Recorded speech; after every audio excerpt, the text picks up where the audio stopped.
Pirezidaantiin Ameerikaa Doonaald Tiraamp sa'aatii 24 keessatti yaada jijjiirachuudhaan Iraan irratti lola cimaa banuudhaaf dhaadate.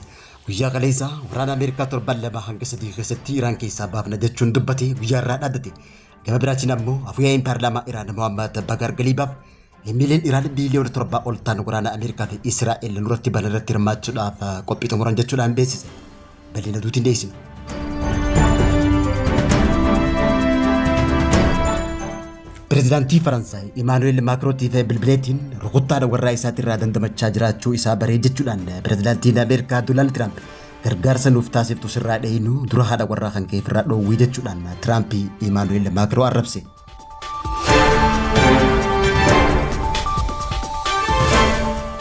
Biyyi Iraan hulaa galaanaa Hormuz qofa osoo hin taane hulaa galaana diimaa cufuu fi akkasumallee neetwoorkii idil addunyaa dhahuudhaan yeroo tokkotti addunyaa qulqulleessuu akka dandeessu dhaadatte.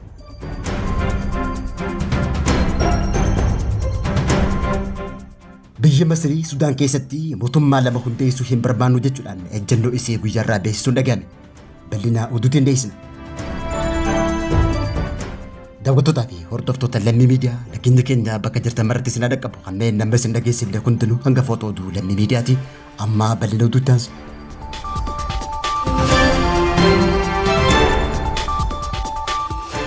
Pirezidaantiin Ameerikaa Doonaald Tiraamp guyyaa kaleessaa eebbata akka bara 2026 ibsa kanneen yeroo rakkoon guddaan addunyaatti dhufaa jiruuf furmaanni waraanni keenya waraanni Ameerikaa Iraan keessaa baasuu qofaa jechuudhaan waraana kana baasuuf ammoo 7-2 ni fudhataa jechuudhaan dubbate. Cufamuu hulaa Strait of Hormuz irraa kan ka'e dhiyeessiin boba'aa addunyaa irratti sodaan jiraatullee pirezidaantiin Ameerikaa Doonaald Tiraamp dubbii tana laaffisee ilaaluun dubbate. Doonaald Tiraamp waa'ee daandii Strait of Hormuz yeroo dubbatu Ameerikaan gufuu kamirraa walaba ta'uu eebsee turuun yadatama. Ameerikaan karra boba'aa addunyaa Strait of Hormuz kanaan boba'aan galchitu hin qabdu jechuun ni danda'ama jechuudhaan kan dubbate waggaa ta'u gara fuulduraatti illee hin galchitu nullee hin barbaachisu jechuudhaan biyyoonni karaa kanaan boba'aa galfatan garuu nageenya karaa isaaniitiif jecha mataa keessaniif jaa'if eeggannoo taasisaa waraana Iraan karra kana cufee bansiisaa jechuudhaan biyyoota Awurooppaatiif yaamicha taasise. Gabaan aliisaa addunyaa irratti Sudaan jiraatullee Tiraamp garuu waraanni huyyoo xumurame haalli jiru ifumaan ni furamaa jechuudhaan ejjennoo qabu ibsee jira. Waraanni huyyoo xumurame garbi doonii addunyaa keessatti Strait of Hormuz ni banama jedhee waan hin amanuuf ani gama kiyyaan 7-3 kana keessatti waraana Ameerikaa Iraan keessaan hin baasaa jechuudhaan waada galee jira. Haa ta'uti malee pirezidaantiin Ameerikaa Doonaald Tiraamp garaagarummaa isaatii muraasaa keessatti ibsa galgala kanneen Iraan daandii Strait of Hormuz banuu baannaan lola cimaa kan irratti banamu ta'uu akeekkachiisee jira. Tiraamp akka jedhutti biyyoonni Iraan jaalatti utuu hin taane Strait of Hormuz dirqamtee banti. Sababni isaatillee biyyattiin deebistee ijaaruuf boba'aa gurguruu malee filannoo biraa hin qabdu jechuudhaan dubbate. Akkasumallee gatiin boba'aa ariitiin akka gabbuu fi gabaan aksiyoonaa akka deebi'ee dandamatullee Tiraamp dubbatee jira. Iraan daftee yeroo gabaabaa keessatti hulaa cuftee tana banuu baannaan yeroo dhiyootti duulli Iraan irratti banamuuf deemu akka jabaatullee himee jira. Galma waraana Ameerikaa yeroo gabaabaa keessatti xumuramuuf karaarra jiraatullee garuu galmi kun ta'uu baannaan murteen teenya jijjiirree jira jechuudhaan torbaanota 2-3 jenne keessatti lolli baay'ee cimaa ta'e ni banamaa jechuudhaan yeroo gabaabaa keessatti Iraan gara qarooma dukkanaa keessatti deebifnaa jechuudhaan dhaadate. Kana malees pirezidaantiin Ameerikaa Doonaald Tiraamp ibsa isaa keessatti Iraan keessatti jijjiiramni sirnaa haa dhufu jennee turre garuu hooggantoonni isaanii duraanii hundinuu dhumaniitti jiran jechuudhaan jijjiiramni sirnaa mudatees hin jiru jechuun ibsee jira. Gareen haaraan kun finxaaleeyyii kan hin taanee fi caalaatti ragatti kan amanan jechuudhaan kan dubbate pirezidaantiin Ameerikaa Doonaald Tiraamp dubbiin amma jalqabdituun yoo walii galteera hin xumuramne bu'uuraalee misoomaa murteessoo irratti haleellaan bal'aan raawwatamu akka danda'us akeekkachiisee jira. Yoo walii galteen qabu hin taasifamne buufataalee humna elektirikaa Iraan hunda wal faana ni rukunna jechuudhaan Tiraamp dhaadate. Dhaabbileen boba'aa Iraan salphaatti kan rukutaman ta'anillee Ameerikaan hanga ammaatti xiyyeeffannoo keessa hin galchine jechuudhaan ibsee jira. Hanga ammaatti boba'aa isaanii hin rukunne. Sababni isaatiillee yoo sangoone carraa itti deebisanii ijaarratan hin qaban jechuudhaan garuu rukutuu hin barbaanne. Yoo goones ni bada jenneeti dhiifnee jechuudhaan pirezidaantiin Ameerikaa Doonaald Tiraamp biyyattiin haalaan miidhamtee jirti. Humni isiitillee kana booda waan sodaachisu tokkollee hin qabu jechuudhaan dubbate.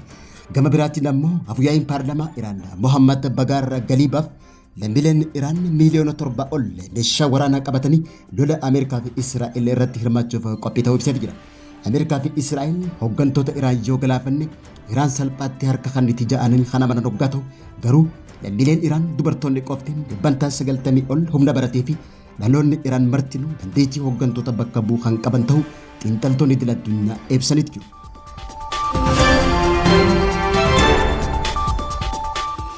Pireezidaantiin Ameerikaa Doonaald Tiraamp eega galgala gargaarsa waraana biyyoota Awurooppaa gaafate biyyoonni hedduun jalaa rincicuu laalchisee ibsa kanneen waa'ee pireezidaantii Faransaay Emmanuel Macron bifa qoosaatii fi arrabsootiin dhiyeessite jira. Tiraamp viidiyoo dhiyeenya kana baaseen jireenya dhuunfaa pireezidaantii Faransaay Emmanuel Macron dubbachuudhaan pireezidaantichi nama haadha warraa isaatiin dhaanamuu jechuudhaan gargaarsa taasisuu dideef dursa haadha warraatii jalaa bilisoomii jechuudhaan arrabse.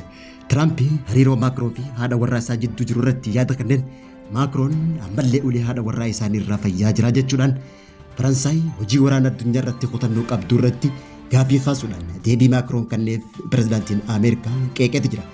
Yaadni pireezidaantii Ameerikaa Doonaald Tiraamp kun wallabdee cimaa Emmanuel Macron fi haadha warraa isaa tan taate Birgit Macron jidduu jiru kan arge gaafa caamsaa bara 2025 daawwannaadhaaf Faransaay Veetinaam Haano'tti dhaqee argee jiraachuullee dubbate.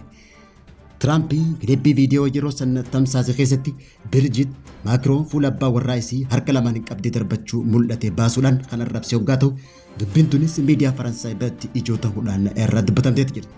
Yeroo sanitti Macron taatee kana akka qoosaatti fudhatee tuffachuudhaan bira dabrullee Doonaald Tiraamp garuu yeroo ammaa kana akka meeshaa siyaasaatti fayyadamuudhaan Macron ittiin arrabsate jira. Tiraamp sagalee qoosaatti Macron hoogganaa haadha warraa isaa baay'ee hamaa akka ta'e ibsuudhaan galoo galaanaa keessatti gargaarsa yeroo gaafannu lakki hin dandeenyu jechuun isaatis isa aarsuu dubbateeti jira. Biyyoonni Awurooppaa waraana Ameerikaa yaamaa jiru kana keessatti gargaarsa hin goonu jechuudhaan Tiraampiif deebii kennuun pireezidaantii Ameerikaa Doonaald Tiraamp garmalee yoo aarsu Tiraamp aarii isaa tana ibsa kaleessa galgala kanneen pireezidaantii Faransaay Emmanuel Macron'tti beeti jira.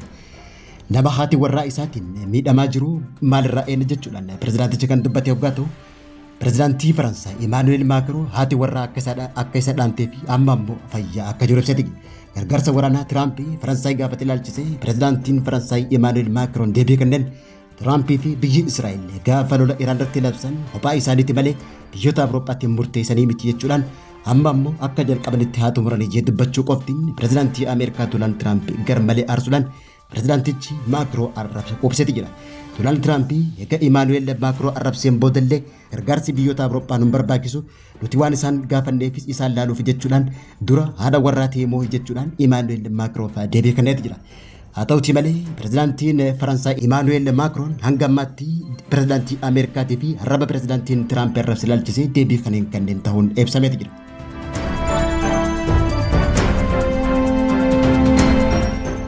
Yeroo ammaa tana tarsiiboo dinagdee addunyaa kallattiidhaan hoogganatan jirtu Iraan daandii guddaan boba'aan addunyaa dhibbantaan 20 keessa dabru Strait of Hormuz cufuudhaan dinagdee addunyaa danqaa guddaa itti fiddee jiraachuun ibsame. Erga Ameerikaa fi Israa'el walii galuun lola guddaa Iraan irratti labsaniin booda hooggantoota isiillee 47 ol fixaniin booda tarkaanfii cimaa fudhatteen karra boba'aa addunyaa wal ga'u Strait of Hormuz cufuudhaan yeroo ammaa tana biyyoota addunyaa qormaata jireenyaatiif saaxilamuun ibsame. Lolli Ameerikaa fi Israa'el Iraan irratti banan kun yoo kan ammaatu ta'e Iraan karra daldalaa murteessaa daandii galaanaa diimaa isaa cufuu akka dandeessu akeekkachiifte. Kana malees gochi Ameerikaa fi Israa'el kun dhaabbachuu baannaan Iraan buufata neetwoorkii addunyaa dhahuun daqiiqaa muraasa keessatti addunyaatti gulguleessuu akka dandeessu akeekkachiisa dhumaa laattee jiraachuun ibsame. Iraan tarkaanfii duraas booda fudhatamuun galoo galaana Edanii fi galaana diimaa jidduutti kan argamu hulaa Baabel Mandab sochii daldala naannichaa cuftee Ameerikaa fi Israa'el dabalatee michoota isii hunda afaan qabu akka dandeessu himte.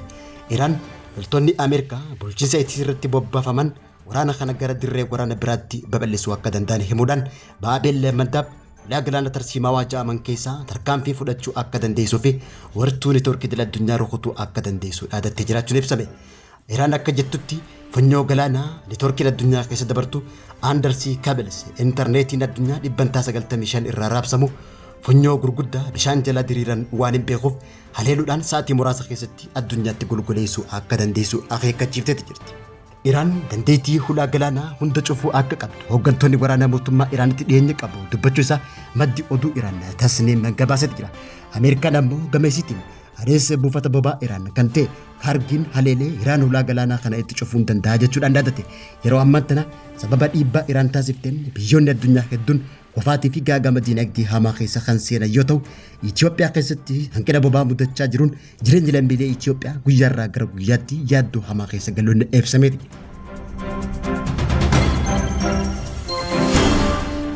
Masriin yaalii Suudaan keessatti qaama aangoo qixa mootummaa qabu hundeessuuf taasifamu kamuu akka mormitu beeksisuudhaan barbaachisummaa tokkummaa biyyattiitiif kabajamu daangaa isii hubachiifti jechuudhaan miidiyaan biyya Masrii Araamo Onlaayiniin gabaasee jira.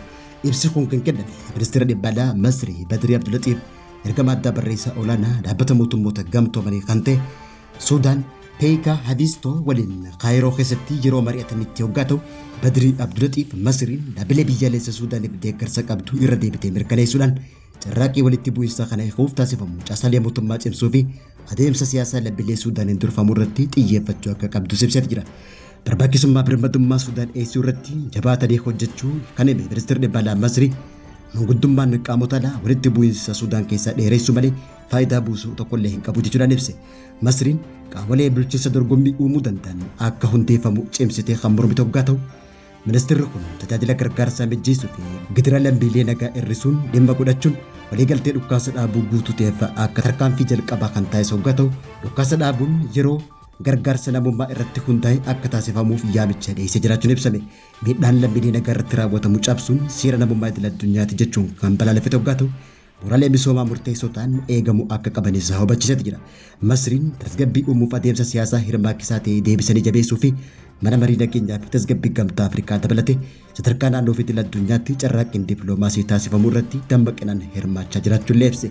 Gama isaatiin ammoo Haavistoon daawwannaa dhiyeenya kana dura Kaartuumii fi poortii Suudaanitti taasisee irraa hubannoo argate irratti hundaa'uudhaan mariin isaanii haala namummaa fi karaalee walitti bu'iinsa hir'isuu danda'an irratti kan xiyyeeffate ta'uu akka qabu ibsee jira. Furmaata siyaasaa bira ga'uuf ammoo carraaqqii taasifamu deeggaruu fi Masrii waliin qindoominaan hojjechuu akka danda'ullee miseensi mana marii dhaabbata mootummoota gamtoomanii guyyaarraa daawwannaa Kaayirootti taasise kun ibsee jiraachuun gabaafame. Daawwattootaa fi hordoftoota lammii miidiyaa irraa oduun yeroo kanaaf qabnu kana gammachiisanitti maa turre turtii gaarii.